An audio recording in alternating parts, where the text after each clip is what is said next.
Hello दोस्तों, नमस्कार। अभी की सबसे बड़ी खबर आ रही है, जहां वक्फ बिल से निकला जाकिर नाइक का कनेक्शन। जेपीसी के सदस्य ने अमित शाह से कर दी शिकायत। दोस्तों, वहीं जम्मू की रैली में अचानक ये क्या बोल गए राहुल गांधी, कह दिया कश्मीरी पंडित पाकिस्तान से आए शरणार्थी हैं। बताएंगे ऐसा बयान क्यों दिया राहुल गांधी ने। वहीं अमेरिका समेत 15 देशों के राजदूत पहुंचे जम्मू कश्मीर, क्या रहा कारण। तो वहीं अब आतंकवादियों की खैर नहीं, अब होगा तगड़ा वाला एक्शन। बॉर्डर पर जवानों को मिलने वाली है मेक इन इंडिया दुनिया की बेहतरीन असॉल्ट राइफल। जी हाँ दोस्तों, तो वहीं अमित शाह जी की इस प्लानिंग ने मचाई सबसे बड़ी खलबली की कब तक प्रधानमंत्री बने रहेंगे नरेंद्र मोदी। दोस्तों, एक से एक बड़ी खबर बताने वाले हैं, बस आप वीडियो के अंत तक बने रहेगा। और खबरों में आगे बढ़ने से पहले देश भारत का निरंतर विकास होते हुए देखना चाहते हैं तो वीडियो को लाइक करके चैनल को सब्सक्राइब करके बेल आइकन दबा के कमेंट में जय हिंद अवश्य कहिएगा। बात करें पहली बड़ी खबर की, जहां वक्फ बिल से निकला जाकिर नाइक का कनेक्शन। जेपीसी के सदस्य ने अमित शाह जी से कर दी शिकायत। दोस्तों, वक्फ संशोधन बिल पर संयुक्त संसदीय समिति को सुझाव के लिए 1 करोड़ से ज्यादा ईमेल मिले हैं। वहीं जेपीसी यानी संयुक्त संसदीय समिति को लिखित सुझाव भी मिले। इस पर जेपीसी के वरिष्ठ सदस्य निशिकांत दुबे ने बुधवार को बड़ा दावा करते हुए इन सुझावों के पीछे अंतर्राष्ट्रीय साजिश की ओर इशारा करते हुए जगदम्बिका पाल को पत्र लिखा है। बीजेपी सांसद निशिकांत दुबे ने इसको लेकर केंद्रीय गृह मंत्रालय से भी जांच करने का अनुरोध किया है। निशिकांत दुबे ने जगदम्बिका पाल को लिखे पत्र में आग्रह किया है कि इन गंभीर चिंताओं के मद्देनजर जेपीसी को मिली सामग्रियों की जांच के लिए गृह मंत्रालय को अनुमति दे। जी हाँ, वहीं आपको बड़ी खबर बताते, कश्मीरी पंडित पाकिस्तान से आए शरणार्थी हैं। जी हाँ, जम्मू की रैली में ये क्या बोल गए राहुल गांधी। दरअसल कांग्रेसी सांसद राहुल गांधी ने कश्मीरी पंडितों को पाकिस्तान से आया हुआ शरणार्थी बता दिया। दोस्तों, कश्मीरी पंडितों की घर वापसी हमेशा से ही जम्मू कश्मीर के चुनावों में एक अहम मुद्दा रहा है। बता दें कि साल 1990 में आतंकी घटनाओं के बाद बड़ी संख्या में कश्मीरी पंडित अपना घर छोड़कर घाटी से पलायन कर गए थे। तब से कई चुनाव हुए जिनमें कश्मीरी पंडितों की वापसी का भरोसा दिलाया गया, लेकिन अब तक ये मुमकिन न हो सका। जम्मू में पार्टी प्रत्याशियों के समर्थन में एक रैली को संबोधित करते हुए कांग्रेस के पूर्व अध्यक्ष ने जम्मू कश्मीर का राज्य का दर्जा बहाल करने के लिए काम करने का संकल्प दोहराते हुए कहा कि भारत के इतिहास में ऐसा पहले कभी नहीं हुआ कि हमने किसी राज्य का दर्जा छीन लिया हो और उस राज्य को केंद्र शासित प्रदेश बना दिया हो। उन्होंने रैली में कहा कि ऐसा कभी नहीं होना चाहिए था और मैं आपको गारंटी देता हूं कि अगर भाजपा चुनाव के बाद राज्य का दर्जा बहाल नहीं करती है तो हम इंडिया गठबंधन जम्मू कश्मीर का राज्य का दर्जा बहाल करने के लिए लोकसभा राज्यसभा में अपनी पूरी ताकत लगाएंगे और यहाँ तक कि सड़कों पर भी उतरेंगे। दोस्तों, कहते हुए उन्होंने कश्मीरी पंडितों को पाकिस्तान से आया हुआ शरणार्थी बता दिया, लेकिन तुरंत ही उन्होंने अपने आप को करेक्ट कर लिया। तुरंत ही अपने आप को सही करते हुए अपनी गलती सुधारते हुए कह दिया कि वे पीओके से देश में आने वाले शरणार्थियों की बात कह रहे थे। जी हाँ दोस्तों, तो वहीं आपको बता दें, अमेरिका समेत 15 देशों के राजदूत पहुंचे जम्मू कश्मीर, खास चुनाव का किया दीदार। दरअसल जम्मू कश्मीर में आज दूसरे चरण के तहत मतदान की प्रक्रिया जारी है। इस बीच अमेरिका, सिंगापुर, दक्षिण कोरिया और दक्षिण अफ्रीका समेत 15 देशों के राजनयिक भारत पहुंचे हैं। बुधवार को राजनयिकों के एक समूह ने केंद्र शासित प्रदेश में मतदान प्रक्रिया को देखते हुए उसका दीदार करने के लिए जम्मू कश्मीर का दौरा किया। जम्मू कश्मीर में हाल के सालों में ये पहली बार है जब विदेशी पर्यवेक्षकों को चुनाव देखने की अनुमति दी गई है। इससे पहले सरकार ने चुनावों के दौरान जम्मू कश्मीर में अंतर्राष्ट्रीय पर्यवेक्षकों को अनुमति देने के किसी भी सुझाव को खारिज कर दिया था। केंद्र ने इस साल हुए लोकसभा चुनावों के बाद अच्छे मतदान प्रतिशत को देखते हुए विदेशी प्रतिनिधियों को चुनाव प्रक्रिया दिखाने के उद्देश्य से राजनयिकों को आमंत्रित किया था। जानकारी के मुताबिक इस प्रतिनिधि मंडल में अमेरिका, मैक्सिको, गुयाना, दक्षिण Korea, Somalia, Panama, Singapore, Nigeria, Spain, दक्षिण Africa, Norway, Tanzania, Rwanda, Algeria और फिलीपींस के दिल्ली स्थित दूतावासों के राजनयिक शामिल थे। राजनयिकों के साथ आए भारतीय अधिकारियों में पाकिस्तान, अफगानिस्तान, ईरान डेस्क के संयुक्त सचिव और विदेश मंत्री के कार्यालय के संयुक्त सचिव जेपी सिंह शामिल थे। जी हाँ, वही बता दें, आतंकियों की अब खैर नहीं, अब होगा तगड़ा वाला एक्शन। बॉर्डर पर जवानों को मिलेगी मेक इन इंडिया दुनिया की बेहतरीन असॉल्ट राइफल्स। दोस्तों, हर एक भारतीयों के लिए बड़े ही प्राउड का मूवमेंट है। यह खबर पाटन के मेजर जनरल सुधीर शर्मा की अगुवाई में बनाई जा रही 35,000 AK-203 असॉल्ट राइफलें अब सीमावर्ती इलाकों में तैनात भारतीय जवानों के हाथों में पहुंच गई हैं। इस महत्वाकांक्षी परियोजना के तहत दिसंबर 2024 तक सेना को 20,000 और राइफलें दी जाएंगी। मेजर जनरल सुधीर शर्मा को अगस्त 2023 में गहन चयन प्रक्रिया के बाद Indo Russian rifles private limited का CEO और MD नियुक्त किया गया था। यह रक्षा मंत्रालय के अंतर्गत एक रणनीतिक परियोजना है जिसके तहत कंपनी रूस की कलाशनिकोव कंपनी से प्रौद्योगिकी हस्तांतरण के साथ भारत में 6,01,427 AK-203 राइफलें बनाएगी। दोस्तों, ऐसे में मेरा भारत महान कमेंट में जरूर कहिएगा। वहीं बता दें, श्रीलंका में वामपंथी राष्ट्रपति आने से खुश हो गया चाइना, करने लगा अब ये प्रोपेगेंडा। बता दें, श्रीलंका के नए राष्ट्रपति अनुराग कुमार दिसानायके ने सोमवार को पद की शपथ ली। दिसानायके देश के पहले लेफ्ट नेता हैं जो इतने शीर्ष पद पर पहुंचे हैं। उनके सत्ता में आने से श्रीलंका की विदेश नीति में भी बड़ा बदलाव देखने को मिल सकता है। ऐसे अनुमान लगाए जा रहे हैं कि दिशा नाइके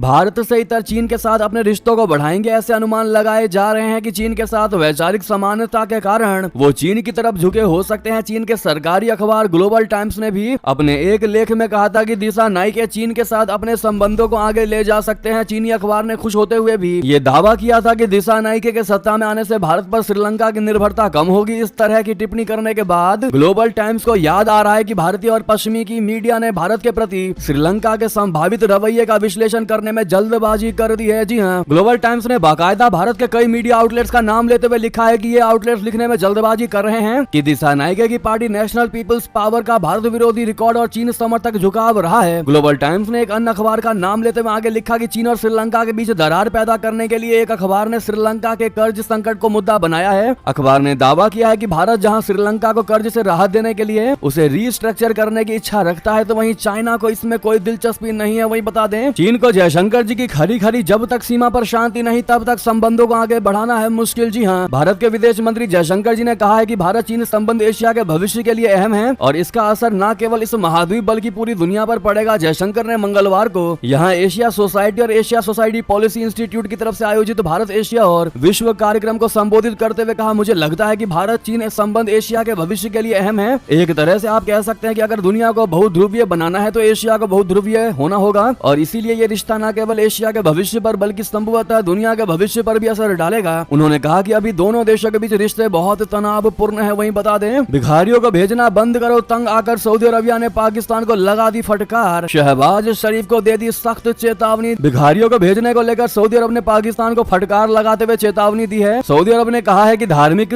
तीर्थयात्रियों की आड़ में खाड़ी देशों में आने वाले पाकिस्तानी नागरिकों की संख्या बढ़ रही है जिनका मकसद ही भीख मांगना होता है। पाकिस्तानी भिखारियों का मुद्दा तब हाईलाइट हुआ जब सऊदी हज मंत्रालय ने पाकिस्तान के धार्मिक मामलों के मंत्रालय को उमराह वीजा पर भिखारियों की आमद के बारे में चेतावनी जारी की और कहा कि इससे पाकिस्तानी तीर्थ यात्रियों की छवि खराब हो सकती है। जी हाँ, सऊदी अरब की धमकी ने पाकिस्तान को एक बार फिर से बेइज्जत कर दिया और इससे निपटने के लिए पाकिस्तान ने यात्रा एजेंसियों को उमराह यात्रा की सुविधा प्रदान करने वालों पर कानूनी निगरानी सुनिश्चित करने के लिए उमराह अधिनियम लागू करने की योजना बनाई है। इस कदम का मकसद तीर्थ यात्रियों के बहाने भीख मांगने के इरादा रखने वालों को खाड़ी देश जाने से रोकना है। तो वहीं बता दें, तुर्की के राष्ट्रपति ने संयुक्त राष्ट्र में पाकिस्तान को दे दिया तगड़ा वाला झटका। पहली बार कश्मीर का मुद्दा नहीं उठाया, फंस गए शहबाज शरीफ। जी हाँ, पाकिस्तान से दोस्ती और भारत विरोधी रुख के लिए चर्चित तुर्की के राष्ट्रपति रेसेप तैयब एर्दोआन ने पाकिस्तान को सबसे बड़ा तगड़ा झटका दिया है। संयुक्त राष्ट्र महासभा की बैठक में दिए अपने वार्षिक भाषण में उन्होंने गाजा युद्ध को लेकर जमकर हमला बोला, लेकिन कश्मीर का जिक्र तक नहीं किया। जी हाँ, साल 2019 के बाद पहली बार ऐसा हुआ है जब एर्दोगन ने संयुक्त राष्ट्र में कश्मीर के मुद्दे से किनारा किया है। इससे पहले खलीफा एर्दोगन ने साल 2023, 2022, 2021 और 2020 में कश्मीर का मुद्दा संयुक्त राष्ट्र में उठाया था। इसी बैठक में शहबाज शरीफ भी कश्मीर का मुद्दा उठाने वाले हैं। एर्दोगन ने इस भाषण में इजराइल के पीएम बेंजामिन नेतन्याहू की तुलना हिटलर से कर दी। यानी कि दोस्तों, एर्दोगन ने यह झटका पाकिस्तान को तब दिया है जब पाकिस्तान के प्रधानमंत्री शहबाज शरीफ ने पूरी तैयारी कर रखी है कि संयुक्त राष्ट्र महासभा में कश्मीर और वहां हो रहे चुनाव का मुद्दा उठाया जाए। पाकिस्तानी मीडिया के मुताबिक शहबाज शरीफ न्यूयॉर्क पहुंच गए हैं और जल्द ही अपना भाषण दे रहे होंगे। शहबाज शरीफ इस्लामाफोबिया और फलस्तीन का भी मुद्दा उठाएंगे। पिछले साल भी पाकिस्तान के तत्कालीन प्रधानमंत्री ने जम्मू कश्मीर का मुद्दा संयुक्त राष्ट्र महासभा में उठाया था। उसने कहा था कि कश्मीर का मुद्दा भारत और पाकिस्तान के बीच शांति के लिए बहुत ही ज्यादा इंपॉर्टेंट है, अहम है। अब ऐसे में दोस्तों, तुर्की ने पाकिस्तान को बड़ा वाला झटका दिया है। दोस्तों, एक तुर्की पर ही भरोसा था पाकिस्तान को कि कश्मीर का मुद्दा उठा करके चिंगारी लगा दी जाएगी तो आग फैलाने का काम पाकिस्तान कर ही देगा। लेकिन दोस्तों, जब चिंगारी ही नहीं लगी तो अब पाकिस्तान आग कैसे लगाएगा, ये देखने वाली बात रहेगी। बहरहाल, भारत हमेशा से क्लियर करता आया है पाकिस्तान को और पूरी दुनिया को कि कश्मीर का हिस्सा भारत का था, भारत का है और भारत का ही रहेगा। आपकी क्या राय है दोस्तों, कमेंट में जवाब जरूर दीजिएगा। तो वहीं आपको बता दें, रशिया यूक्रेन युद्ध खत्म करने की बड़ी तैयारी। जेलेंस्की बुला रहे दूसरा शांति सम्मेलन। भारत को विशेष निमंत्रण, स्पेशल ट्रीटमेंट के साथ भारत को निमंत्रण किया जाने वाला है। दोस्तों, यूक्रेन ने अब रशिया से युद्ध खत्म करने की तैयारी कर ली है। यूक्रेन प्रेसिडेंट वोलोडिमिर जेलेंस्की ने कहा कि अगर हमें ईमानदारी से युद्ध को खत्म करना है तो जल्द ही दूसरा शिखर शांति सम्मेलन किया जाना चाहिए। उन्होंने कहा कि भारत को इसके लिए पहले ही विशेष आमंत्रण दिया जा चुका है। चीन, ब्राजील समेत कई और देशों को भी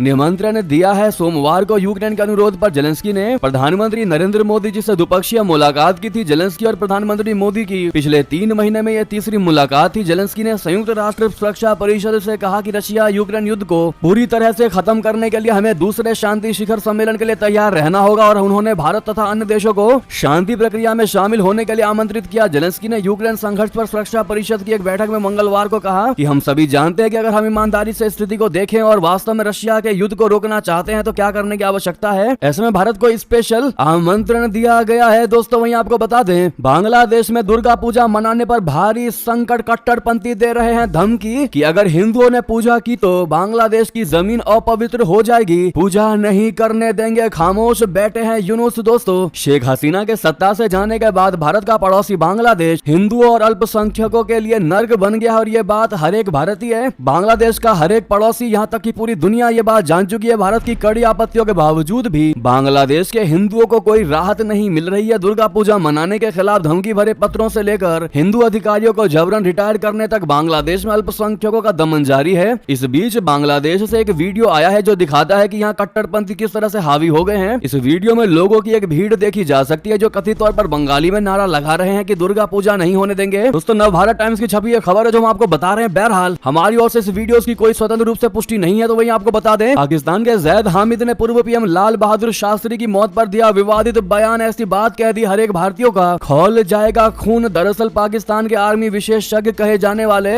जैद हामिद यानी लाल टोपी एक बार फिर चर्चा में है। इस बार उन्होंने फिर से भारत के खिलाफ विवादित बयान दिया है। साल 1965 में भारत पाकिस्तान के बीच लड़े गए युद्ध के संबंध में पूर्व प्रधानमंत्री लाल बहादुर शास्त्री के मौत पर टिप्पणी की है। जैद हामिद ने अपने बयान में कहा कि पाकिस्तान की सेना लगभग युद्ध जीत चुकी थी, वो दिल्ली पर कब्जा करने वाली थी। इस बात से तत्कालीन प्रधानमंत्री लाल बहादुर शास्त्री काफी डर गए थे। उन्होंने पाकिस्तान से भीख मांगा, तब जाकर युद्ध को रोकने के लिए ताशकंद में समझौता किया गया था, ऐसा कहना है दोस्तों इस लाल टोपी का। दोस्तों भारत और पाकिस्तान के बीच 10 जनवरी 1966 को हुए ताशकंद समझौते के बाद युद्ध रोक दिया गया था। इसी बात से लाल बहादुर शास्त्री काफी खुश हो गए और समझौते के महज 12 घंटे के बाद खुशी के मारे उनको हार्ट अटैक आ गया और उनकी मौत 11 जनवरी 1966 को हो गई। जैद हामिद द्वारा दिए गए इस बयान से जुड़ा वीडियो भी सोशल मीडिया पर वायरल हो रहा है। दोस्तों ये पूरा बयान जैद हामिद ने दिया है कि खुशी के मारे हार्ट अटैक आ गया लाल बहादुर शास्त्री को। ऐसे में दोस्तों अगर वाकई में आपको बुरा लगा हो तो कमेंट में क्या जवाब देना चाहेंगे इस लाल टोपी को, बताइएगा जरूर। वीडियो को शेयर करना मत भूलिएगा ताकि हर कोई अपनी राय रख सके। वहीं आपको बता दें, मेक इन इंडिया की सफलता पर क्या बोले राजनाथ सिंह जी।